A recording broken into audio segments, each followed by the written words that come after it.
What's going on, Niner fam? It is Peter Lucas, and this is the Niner Fanatic Podcast. And today I've got with me Chris Polo from the Polo Show. And Chris, like you're in so many different places. I've mentioned it before. Like, why don't you tell everyone where they can find you everywhere? Yeah, so my display name, that's my Twitter handle. So it's just Chris Polo, 2 underscores. My link tree is right in my bio. You can find my podcast. Started doing live streams this past week. So go subscribe to the YouTube channel, just a few more away. And then we're doing a free Nick Bosa jersey giveaway. And then also you can find the audio from Spotify, Apple Podcasts, every platform I'm on. You can also find the articles I write because I'm a managing editor for Niners Empire at Stadium Rant. So we're putting out content nonstop. So you can find everything in that link tree in my Twitter bio. And of course, Chris is always known for his lack of a mic stand. I'll get a mic stand when we get an O-line. How about that? Yeah. Well, we got a lot of things to talk about today. So with that being said, so we've got all the introductions out of the way. It was a bad day today.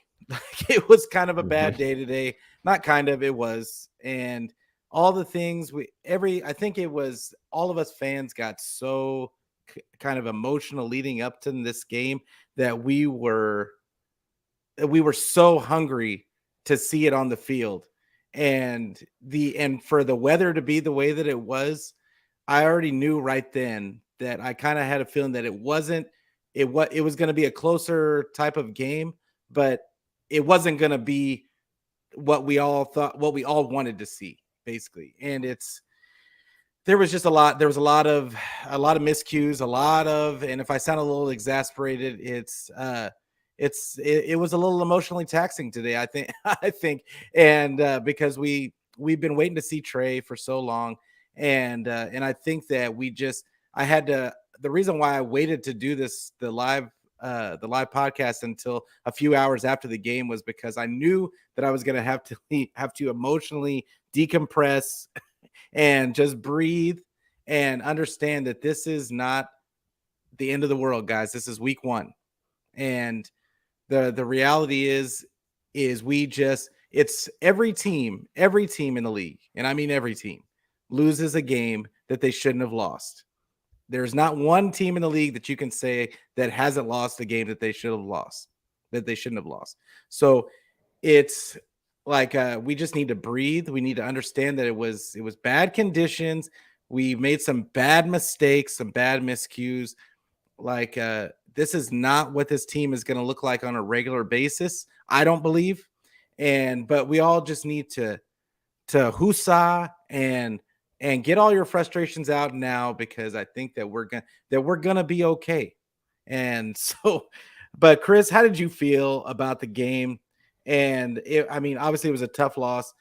We went down to the Bears 19-10. What did you see? What did you see in this game that you were just did you think the main reason for the loss? I really think it was a whole team loss, but like it's good you mentioned that, because there's one obvious culprit, and I'm going to go to the box score actually to show this. So the Niners actually controlled this game. Mm-hmm. They controlled it until they didn't, and I'll explain what I mean. So the Niners had 17 first downs. The Bears had 15. Okay. Now keep in mind, the Niners had about 130 more yards in total offense. They ran 11 more plays. They had both at the exact same number of drives, by the way. Yards per play, the Niners are getting almost 5 yards per play. Bears are getting about 3.5. The Bears barely just were under 100 yards rushing. But the Niners gave up 99 yards and 12 penalties. And 5 of those 15 first downs for the Bears were from penalties. So, Mhm. like, I understand a lot of people after the game were talking about Shanahan's play calling. We blew another double-digit point lead. People are talking about like Trey Lance, missing some throws. That's going to happen, and yeah, there needs to be some blame and accountability and just lack of execution. But at the end of the day, if you have 12 penalties and you're giving up 99 yards, the whole length of the field is given up from whistles, from flags. Yeah.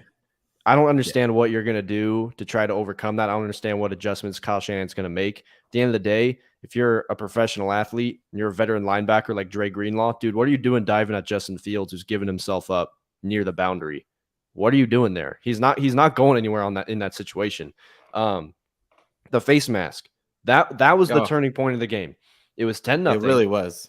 Dre Greenlaw and like three other Niners are stopping David Montgomery. They're going to have to punt the ball from their own side of the field, and he just hooks the face mask for some reason. For no reason at The all. next play after that to Sean Gibson, which a lot of people are really forgetting about because I know a lot of people were getting on Jaquaski Tart for the dropped interception, which was bad in the NFC title game. But it's like Mhm. nobody wants to remember that Deshaun Gibson had an interception right after that in his hands that he just dropped. And the play after that, the lucky touchdown to Dante Pettis when Justin Fields just scrambled to the left and then Dante Pettis was left wide open on the right side of the field. That is when all the momentum shifted. Then the weather continued to get worse and worse when the Niners needed to throw the ball most, which was not helpful for them. The Niners shot themselves in the foot. They beat themselves in here. Over and over and Justin over again. Fields, I don't even think in the first half, I don't even think he completed a pass to a wide receiver or a tight end in the entire first half. And the fact that you lose this game and it's 19 unanswered points, it's lack of discipline. And I wrote about this. It was after the preseason game against the Vikings, I believe, because they had like 10 penalties in that game. I think they had double-digit penalties in the Texans game. And I was sitting there thinking, like, these games, they don't count, but they do matter because you're starting to build your habits. And they built a bad habit. And I was saying, like, listen, this is something to monitor because you don't want these kinds of mistakes to carry over into the regular season because you have I think easily a top 5 roster in the NFL. I think you're going to have Mhm. an elite defense, but you could blow games if you're making careless errors. Look at what happened when we played Dallas last year in the wild card game, all those penalties that Dallas gave up for the number one offense, Yep. and they lost by one possession. And it translated into the regular season here from the preseason. The Niners, again, committing double-digit penalties. These are careless mistakes, mental errors that are fixable, which is why I'm not extremely worried like other people are. There's a lot of people trying to press the panic button, but that's just the emotions of fans. Yeah. Um, if this continues though, then it's going to be a problem. But this is something where you can fix, not grabbing a face mask when a guy's stopped. You can fix not diving after a quarterback when he's already going out of bounds and he's giving himself up. Those types of plays were just gut wrenching for their momentum. It took their energy out of it, and you gave the Bears life when they looked really just out of the game. It kind of reminded Mhm. me of the way that the Packers were in a way when we went to Lambeau last year. That's how it kind of felt like the weather was bad, but that offense was not moving. Their quarterback was not finding anybody, but we just gave them life to get back in the game. And they kept doing it over and over again until the Bears finally took it. At the Yeah. end of the day, that's what happened. And this is the thing.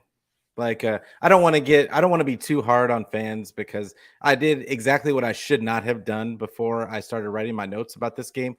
And I went on Twitter Spaces right after, which I shouldn't have done. I shouldn't have done it, like, because I should have known that people were going to be overreacting, and it just got me in a bad mind space. And I just had to get out of there and just breathe for a second. But the reality is, guys, the football is a game of momentum. Like, we were fully in control of that game, but I was telling my wife when the game was going on in the first half, I was like, I don't like the fact that we're not taking advantage of these 3 and outs, like that we just kept getting. Like, the defense had a stranglehold in the first half on this game, and we weren't taking advantage. Like, we didn't take advantage. We just weren't taking advantage of our opportunities. And I get it, the weather, but I felt like and I've talked about this on previous shows, but Kyle has this thing about when it's an obvious game plan decision, he just won't do it. He just won't do it because it's because for whatever reason he wants to prove that he's the smartest guy in the room. He has a big ego. I think it's well documented.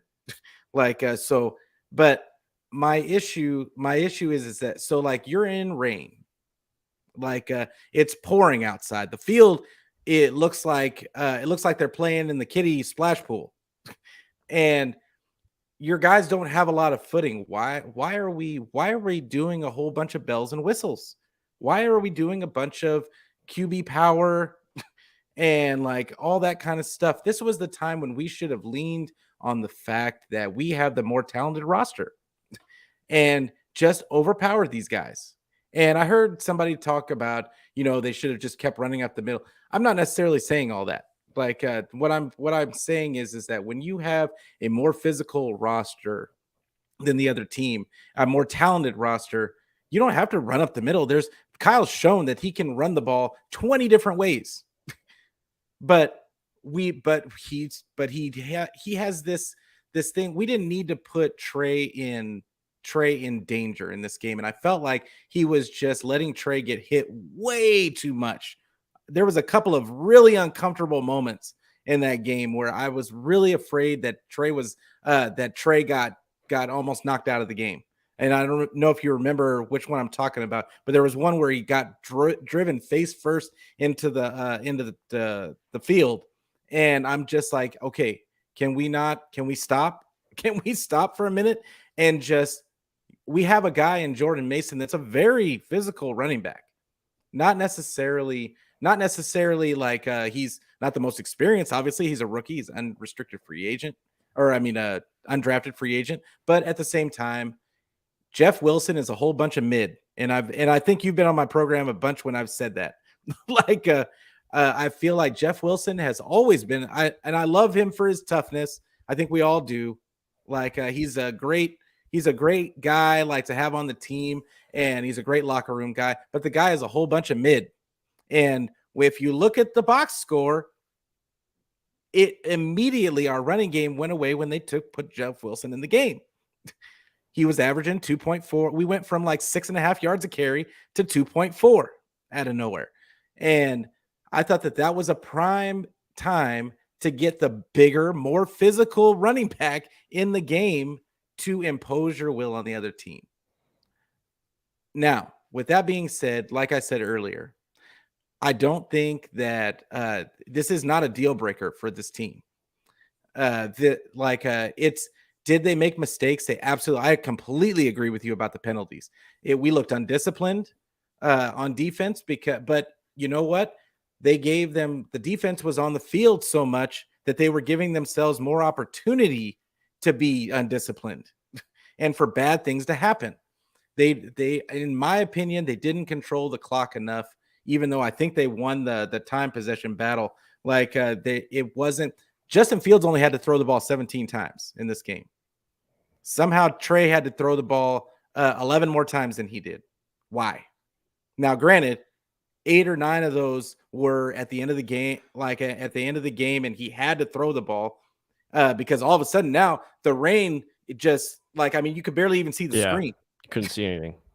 So now this is exactly when we don't want to be passing the ball, but now we have to pass the ball. And now look at Trey's percentages, and it just messed his percentages all up. Now all we're going to have to hear for the whole week is how badly he played, even though a lot of that was towards the end of the game when they had to throw. And now you're putting him in a position where you don't want to be.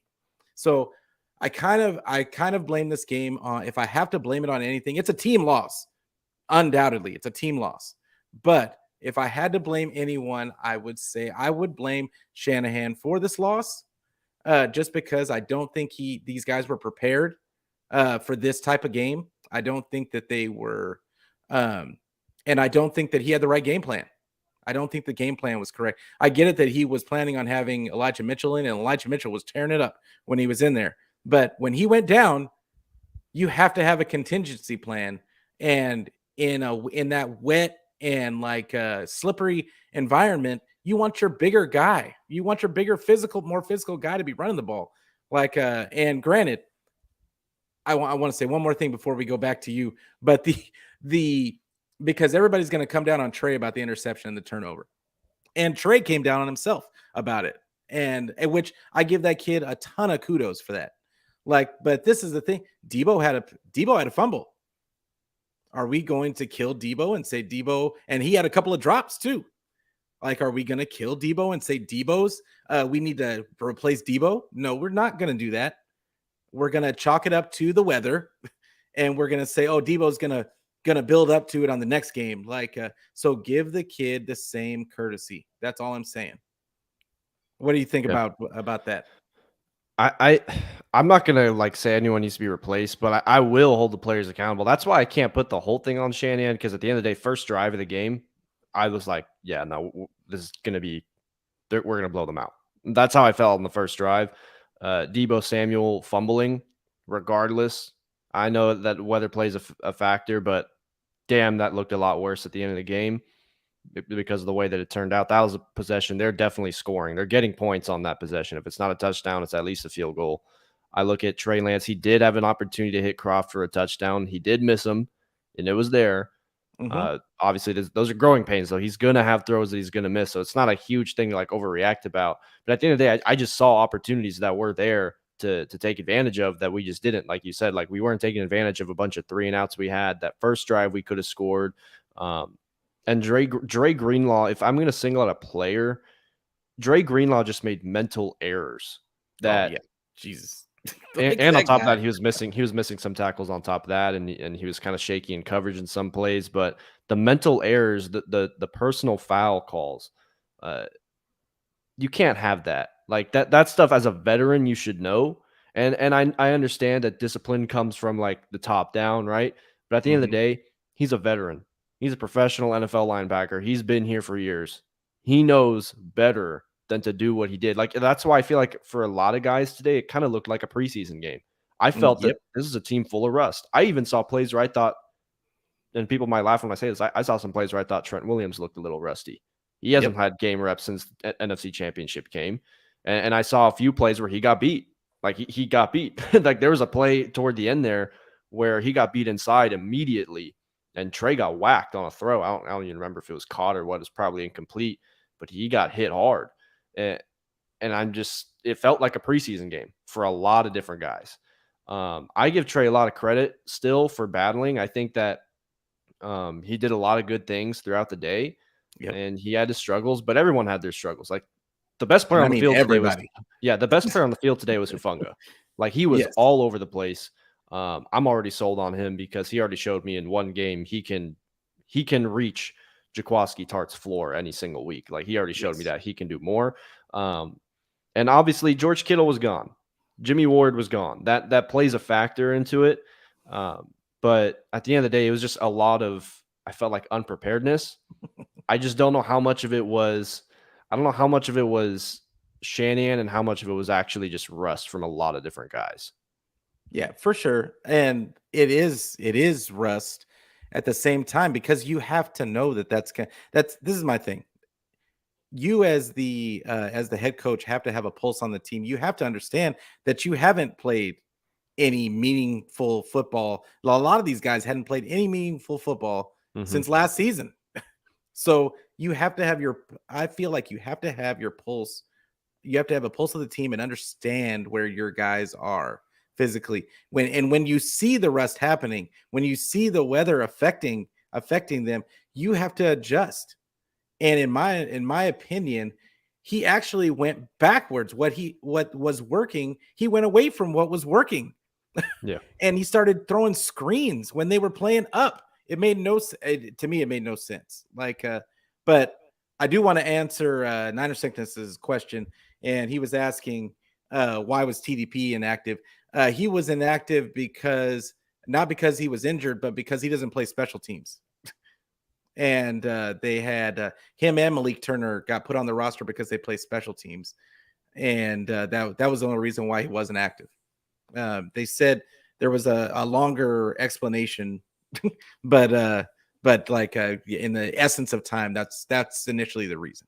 But yeah, I agree with a lot of the things like that. These guys are vets. They should They should be better. And I think that they will be better Yeah, as the games go on. I think that that's going to happen. Like you said, it's a lot of it, I think, was rust.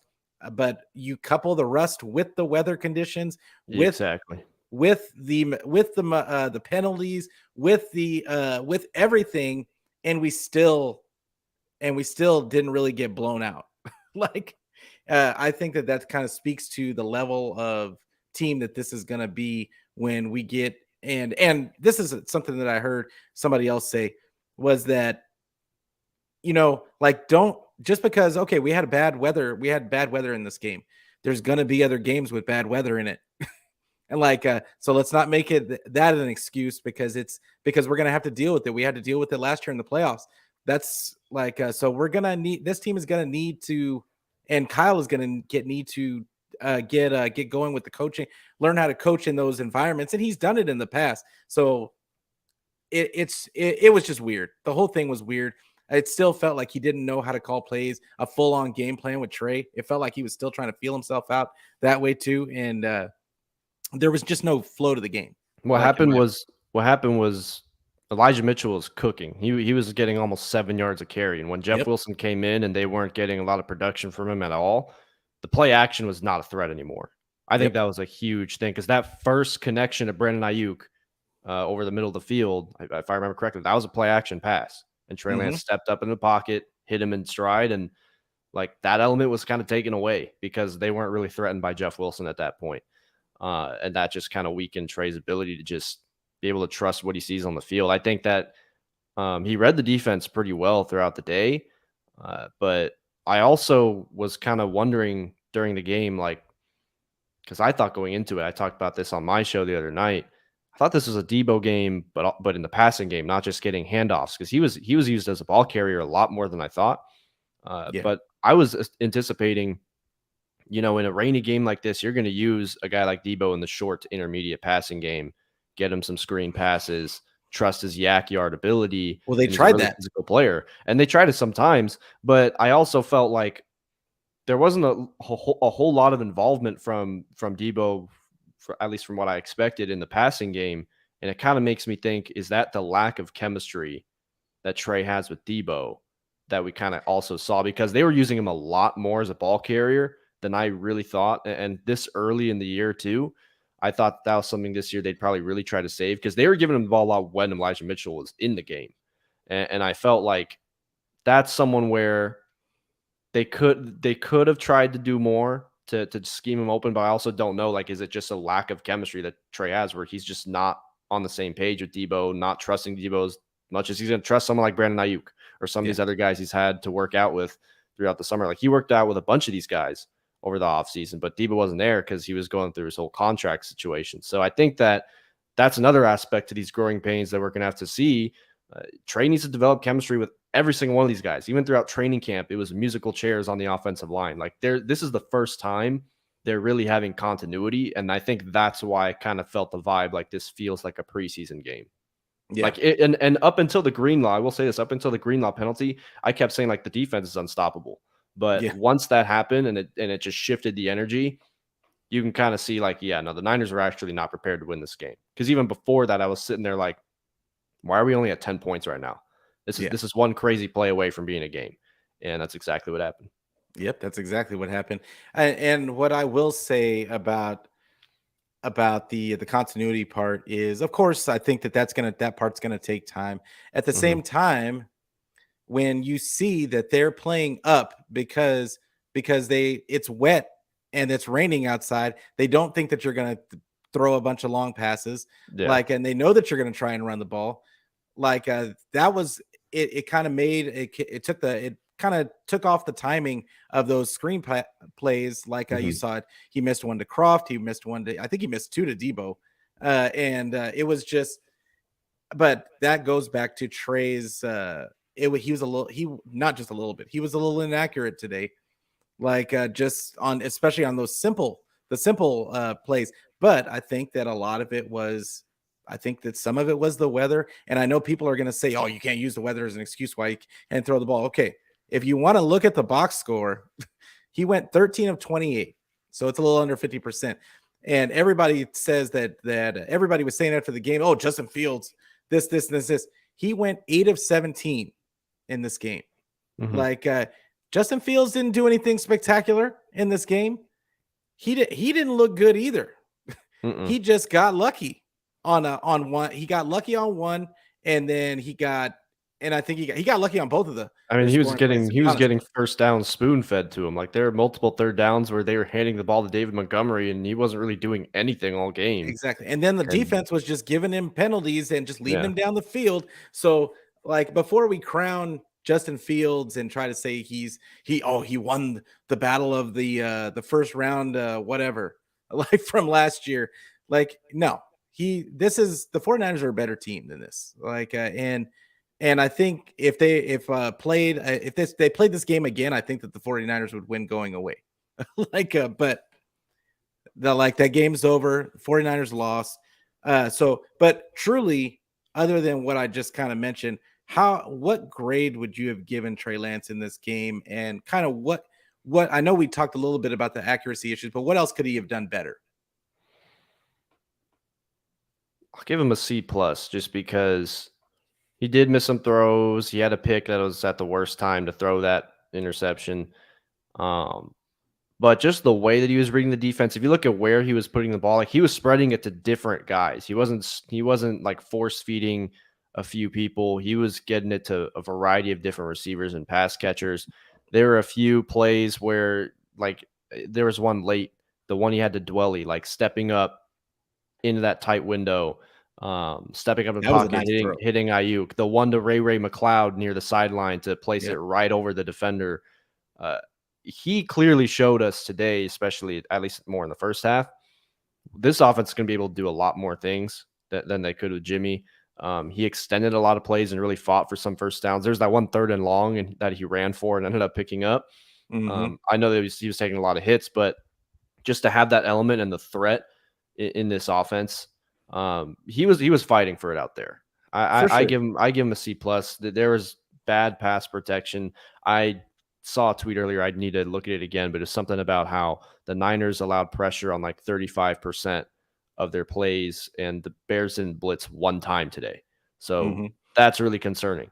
The O line is what I'm more concerned about. But yeah, he did have some that were kind of in the dirt. He had the Mr. Croft. So I'm not going to say he played great. He obviously was like he was mid today, but that's Yeah. okay. I mean, Mm-hmm. that's what we expect. Like it's not really saying much to say he played you played average. That's kind of Yeah. like what we say. He just needs to be a little bit better than that. But right now this is the growing pain time where it's going to take a few weeks to get really acclimated with this O line, with playing with Debo, and just getting accustomed to NFL game speed, which is why the debate was last year. Are you really going to want to sit him or do you want to play him to just get this out of the way now? So now we're just going to have to go through that portion of his development. Unfortunately, yes, he got to sit on the bench last year, but this is the part of the development he did not get last year that we're now doing some makeup work for. And it just feels more nerve-wracking because we're in a title window. But at the end of the day, you just got to get to the playoffs. And by that time, he should be acclimated enough to the point where the Niners can still be competitive. But today, I give him a C+. Can't give him a B yet. Had he hit Croft, I probably would have given him a B. But Mm-hmm. that's a throw I do want to see completed. And he did hit the one to Jennings, but the one to Croft was like that. You got to hit that. I mean, if Jimmy was in there and missed that throw, he'd be saying the same thing. Yeah, And exactly. and that's just where I have to hold him accountable for. And that's fair. And that's something that we as fans have got to think about. We've got to keep that into context all season long. We have to keep into context that, hey, we got to be fair. Like that's if Trey isn't doing things that Jimmy could do, or if he's missing throws that Jimmy made, or if he's missing the same throws that Jimmy missed, we got to hold him accountable, just like we held Jimmy accountable for it. And I think that was a perfect perfect analogy to it. I love the way you described it, and I agree. I would have given him a C plus because I think that it wasn't. I don't think this entirely was on him. I think Mm-mm. that he wasn't set up to succeed in this game. But at the same time, he missed a couple of easy ones. He had some drops. but he missed a few easy throws, in my opinion. And yeah, I'm gonna hold him accountable for that. Now, granted, the weather wasn't great. He could have had slippery hands, whatever the case is. The reality is we're pros now. Yeah, And every quarterback is held accountable for every throw that they make. So it is what it is. We just got to take ownership of it. And he did that, to his credit. he After the did. game, he told the media every single error that he made, which I give him a ton of credit for that, because there's a lot of quarterbacks, and I mean Mr. Garoppolo is one of them, that didn't take ownership of their mistakes. Yeah, They would just talk about the team and that kind of stuff. No, I give him kudos for taking. He's gonna be getting hit by the media all week this week, all week, and I'm sure he knows that. So it'll be interesting to see how they come out in the next game. But let's go back to the running game a little bit. And we were talking about how the running game was doing really well until Jeff Wilson came in. Um, was that the reason it kind of stalled out Shanny's play calling, or was it really Wilson's lack of explosiveness? And why, if you have more explosive players, will Shanny refuse to go away from the guys that he likes?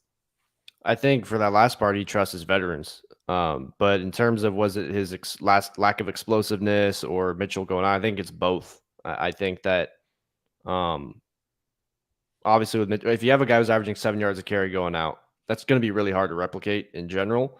But they couldn't even get like viable production from Jeff Wilson to the point where their rushing attack was a threat, which opened up play action. They couldn't even get to that aspect of their game. So it limited them a lot and probably just kind of made Shanahan say, like, well, damn, I don't really know what I'm going to do here, because they're pretty reliant on that, especially in a game with that kind of weather, with that kind of rain and that kind of field.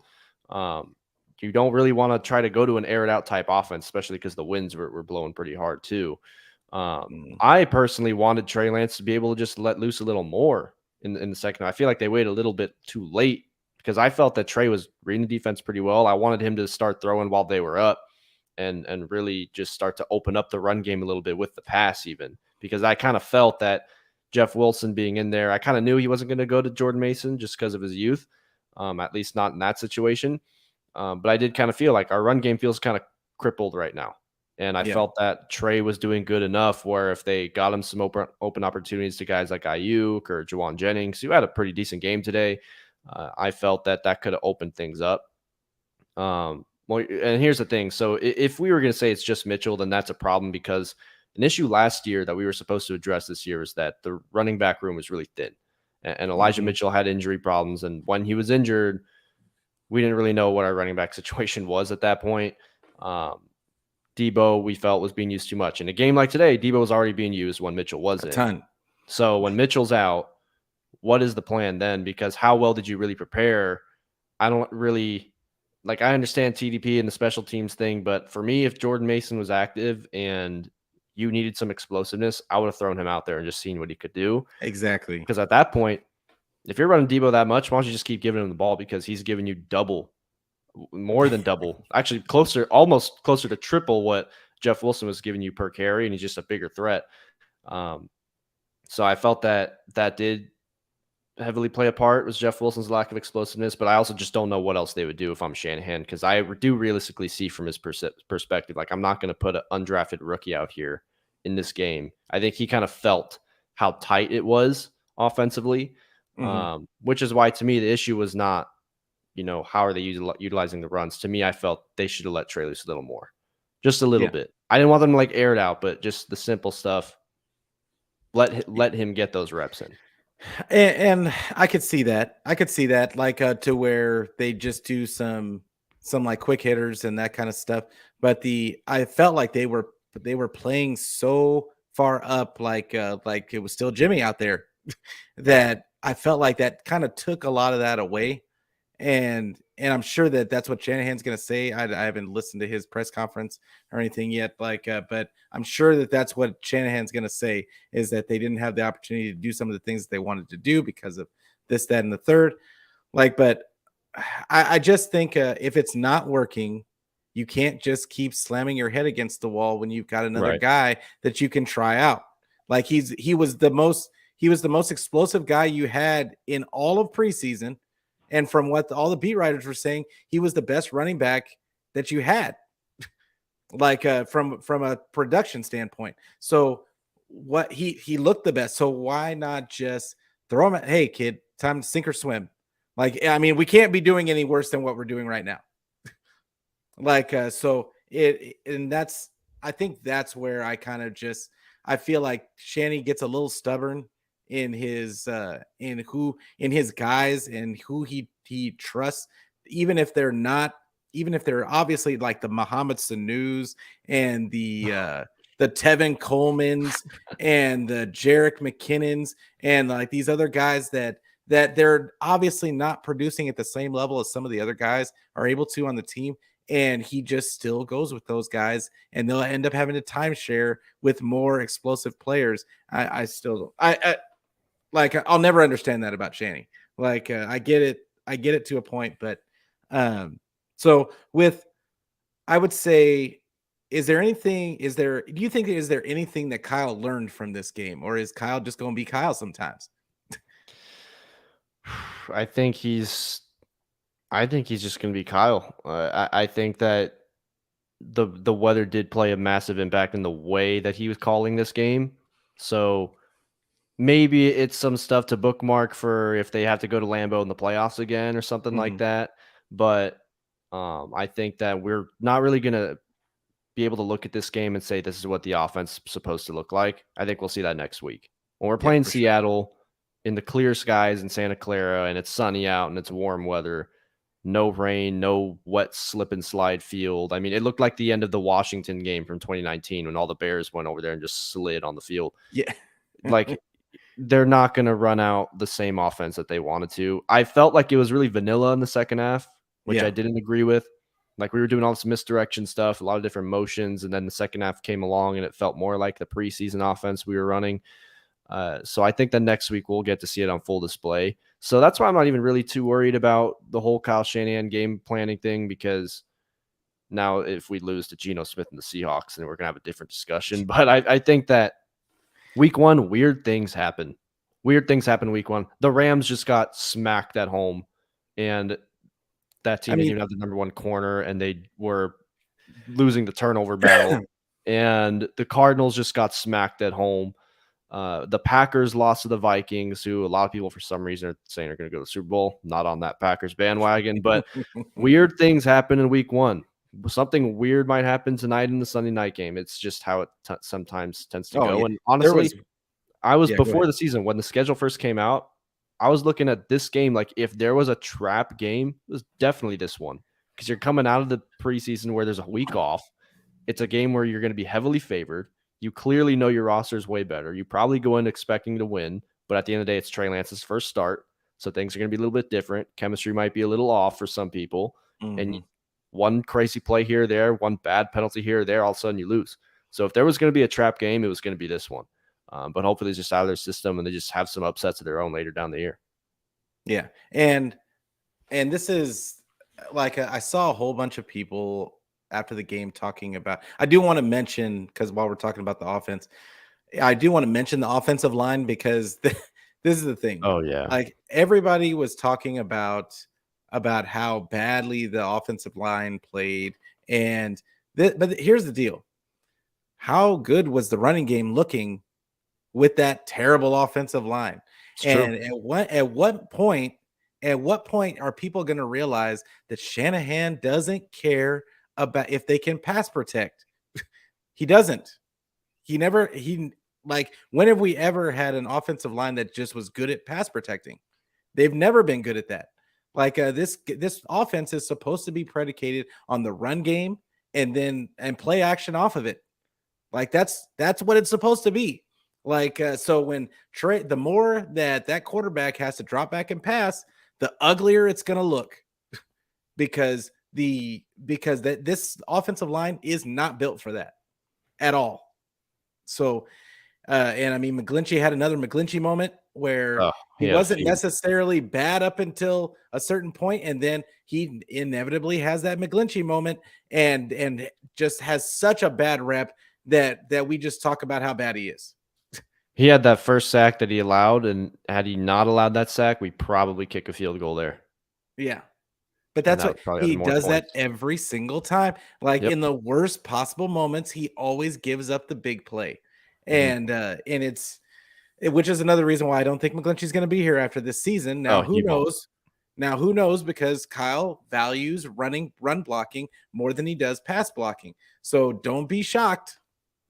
Don't be shocked if they re-up him and give him a pretty good sized deal. Like because Kyle has shown all he cares about is run blocking. But that's why it's so weird. The play calling is it comes out so across so weird today because when you have a line that you know is only good at run blocking, you shouldn't be going away from it. Like I don't care if you are down a little bit, you shouldn't be going away from it. Uh, Kyle has always found ways to get big chunk plays out of the running game. I just think that he needs to concentrate on that. I don't think that it was anything was going to good was going to come out of just dropping back, just having Trey drop back and pass. That's not gonna. It's nothing good is going to come of that. He might game up and get a couple of throws, which he did, but in the end of the day, it's going to look exactly the way it did, which is sloppy, and it's going to make Trey look bad, that worse than what he is. So, And but that's where missing Kittle also really hurt. It oh, hurt more than I thought it was going to, but not having Kittle uh, as a blocker, as a pass catcher, yep, that made a huge difference. It it really did, did. it did, and everybody was, I think everybody was kind of weirded out because Danny Gray didn't get activated today too. That was also a special teams thing. They needed Malik Turner to play special teams because Danny Gray doesn't really play special teams, and I don't think Danny Gray would have been and because Danny Gray, I don't think they thought Danny Gray was going to be a factor in this Yeah, game because of the weather. So yeah, it is what it is. But I think, like you said, it's going to look completely different next week. I think Shanahan doesn't care about grudges. He doesn't care what Twitter thinks. He doesn't care what me and you think. All he's going to do what Shanahan's going to do what Shanahan does. But I'm just hoping that he finds that flow. And I know he is because to me, he's a great coach. He's built a great culture. It's just, he always has one of these games and we start questioning like and then he proves to us again why we want him here. And I am always going to want him here. I think he's built a great culture here. I don't know how you feel about it. yeah. I mean, he has. This whole day is just I can't believe like we lost to the Chicago Bears, and it's Yeah. really funny just because like part of me is not even surprised. Like part of me was watching the game like, yeah, we're gonna lose to the Bears. We're actually gonna be 0-1, and there's gonna be slander. And it's funny because I went into a space at half, or no, it wasn't a space, but I said in a group chat um, during the fourth quarter, uh, the Bears took the lead, and then I was like, okay, and then just wait.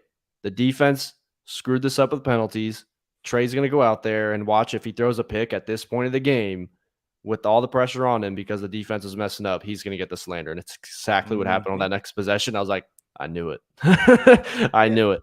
And it's just going to be tiring for a week, but it's on to Seattle. Like, I don't think Kyle thinks it's a huge deal either. We started 3-5 last year, made it to the playoffs. Easier schedule, Yeah.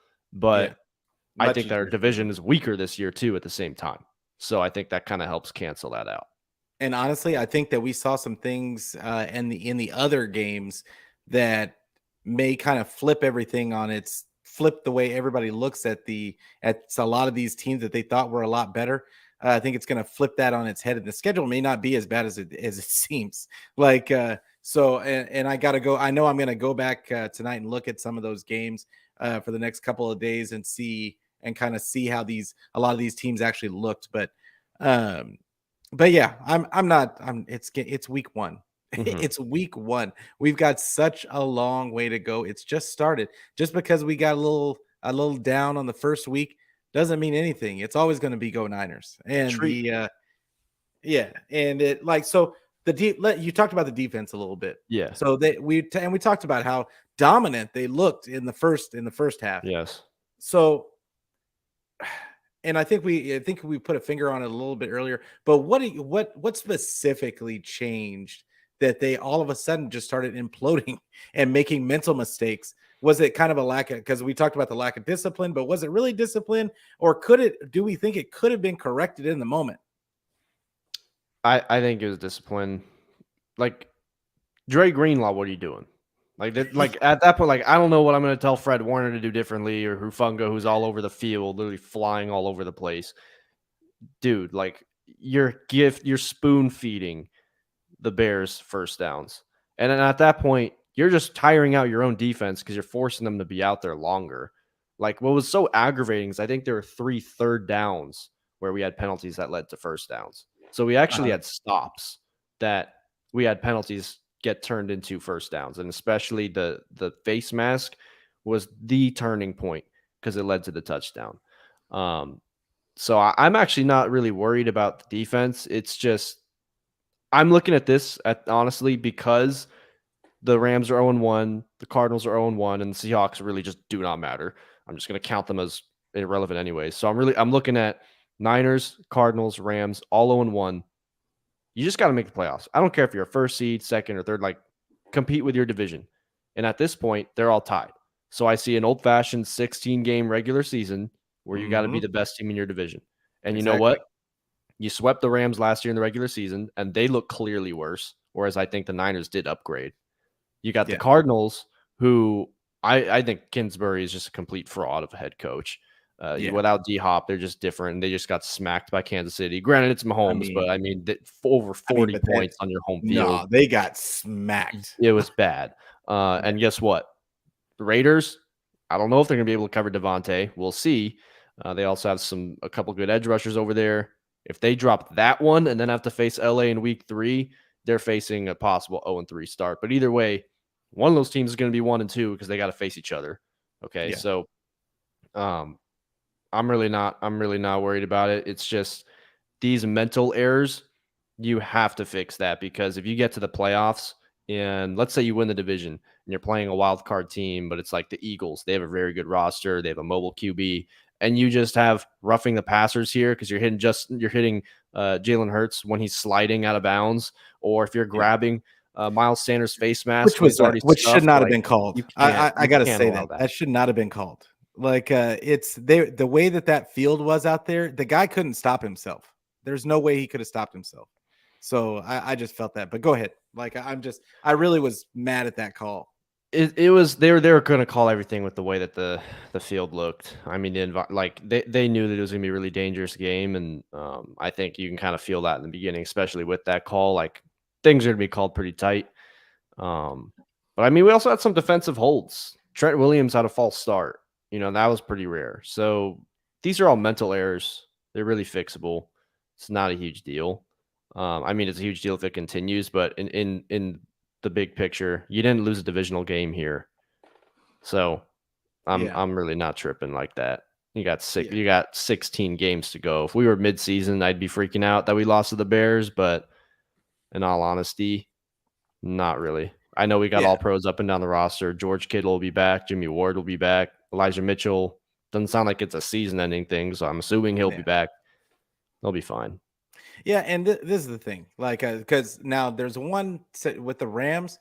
They were rusty too. None of their starters played in the preseason, so I think that was a little bit of rust too. And they went against probably the best roster in the NFL. But that O line is cracked. They're it's gonna. But you know how O lines go. Like O lines get kind of as they get to work together, they kind of get better as the season goes. Like so, it's like even our offensive line. It's not on Pass Pro. It's not going to look like it did today in a couple of weeks. It's not like just because they all need time to gel together. They haven't really even been playing together.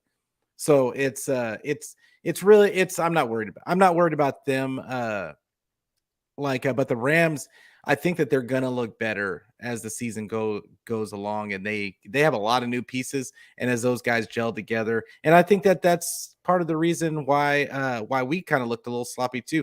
We have a lot of new players playing, so it.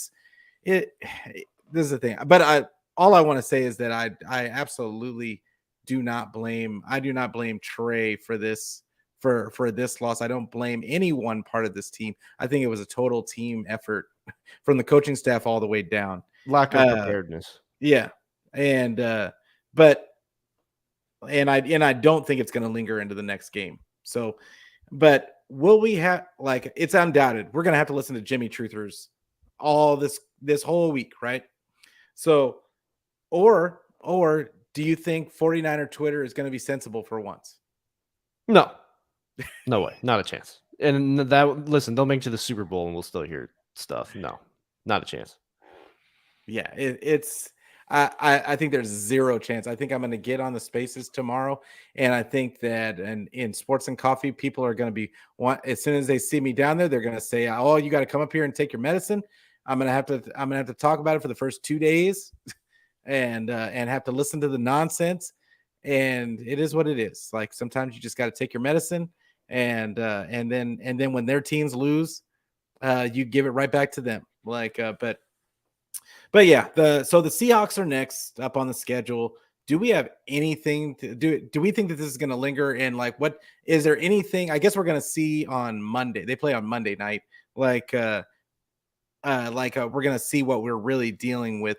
Do you think there's anybody on that team that can really kind of scare us? I mean, I know they still have Lockett and they still have DK.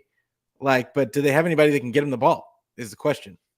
Yeah, here's the thing about that, right? Like today, it took every stupid shot in the foot from the Niners for the Bears to have a chance to win.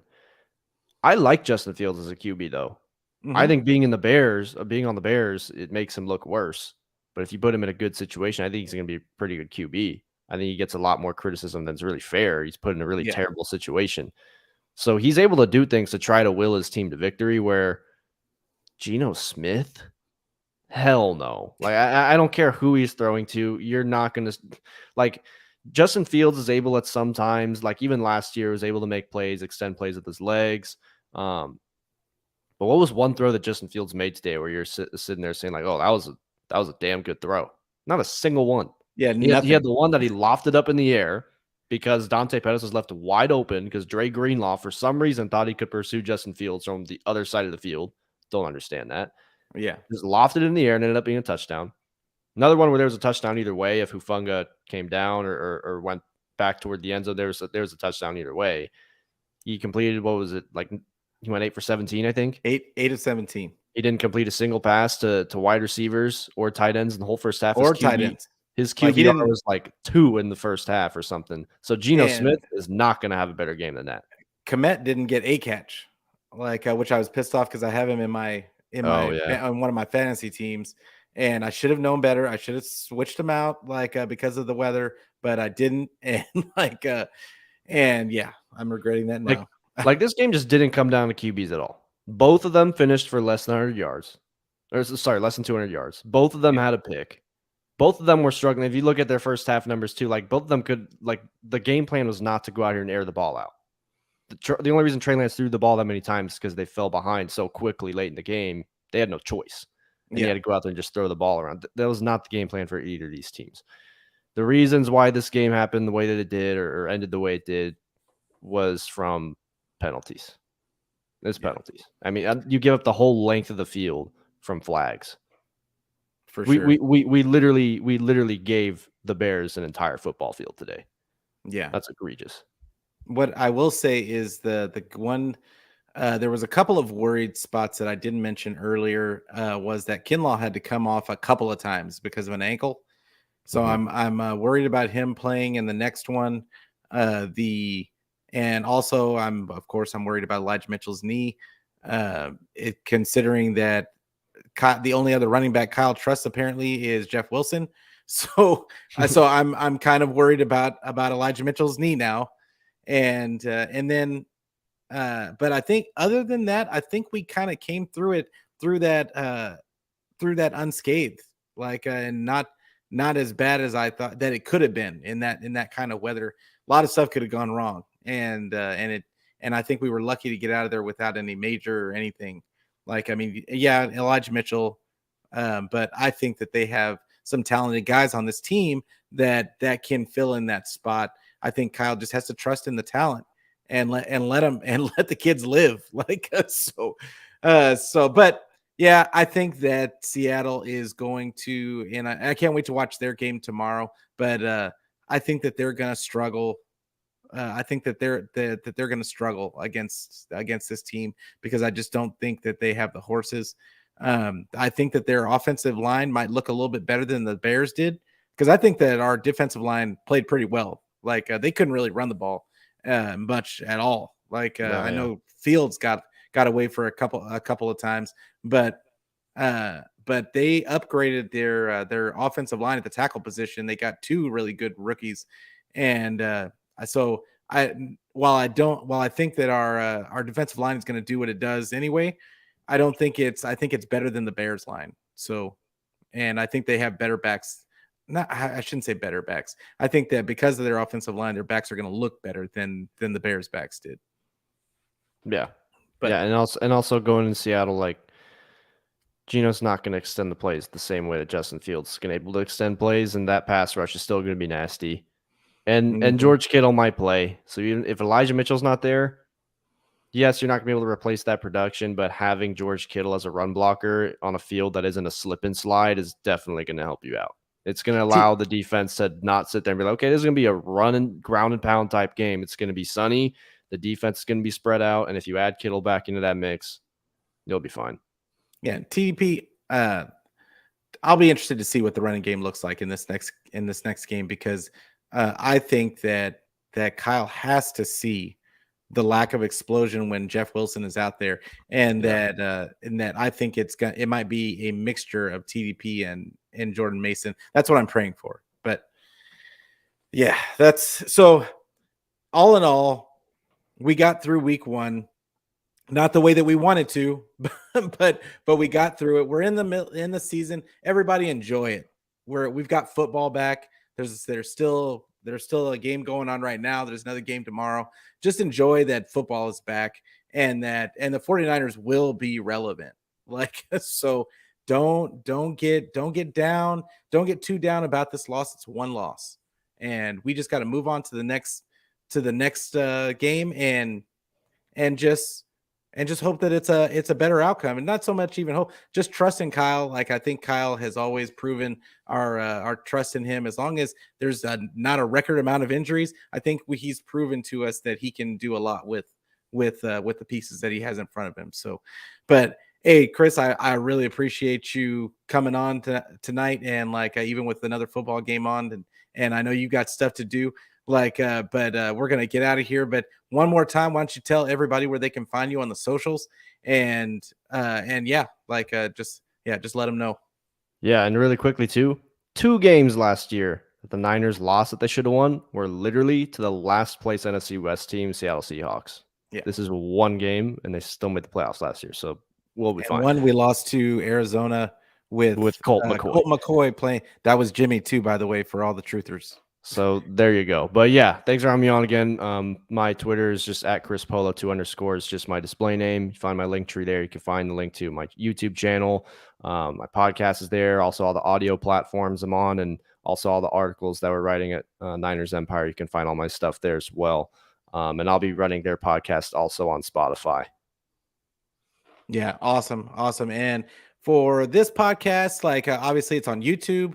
I do have the audio version, which is actually starting to pick up some traction now on anywhere you can think of to get your audio podcast. Make sure that you check that out. Make sure you tell your friends about it. But you can also find me. I'm starting to put clips on Instagram. I'm starting to get on TikTok a little bit. So I'm trying to diversify. So check me out there. Make sure that you like, comment, and subscribe. Make sure that you leave some comments below. Let me know what you like about the show, anything to improve on the show, anybody that you want to see on the show. So once again, Chris, loved having you on. and next week hopefully we will have something better to talk about Yeah. and a win to talk about. But until then, go Niners.